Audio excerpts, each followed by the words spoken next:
بذاریم بیاد بچه ها، بذارین هر کدوم بخوام بیان بذاریم بیاد. سلام علیکم. سلام علیکم.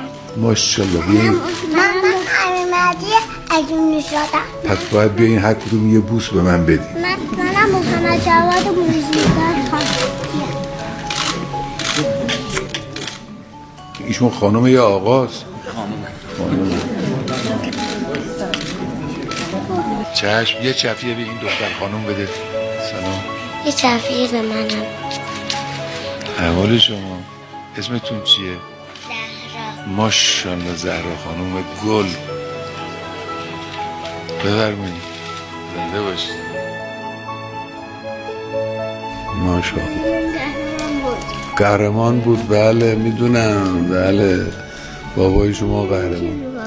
ها. کی داییتون؟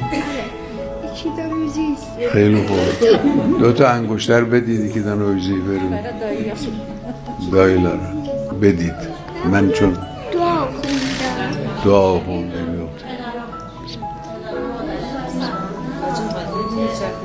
بورو ناجا بهشون بدید. به این دعا و خودم دا و خودم دا.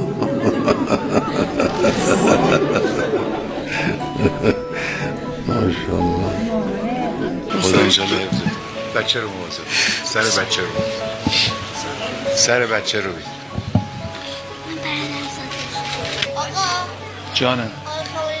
جانم چیکار کنم؟ به کی بدم؟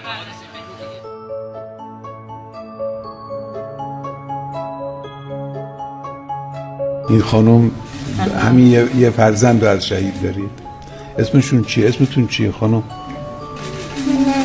نه حنانه. خیلی خوب. موفق الاسان. بدید حنانه خانم هیچی من شعر okuyorum abi. Şehir okusun. Okusun evi yok diyor. Okulandırayım biraz. Gel buraya, gel bir yakına gel.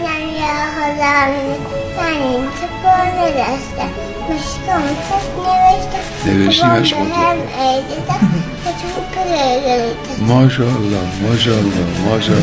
خانم کوثر بیا ببینم.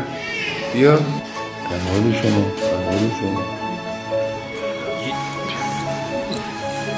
نمیخواد بره. خودم میشینی.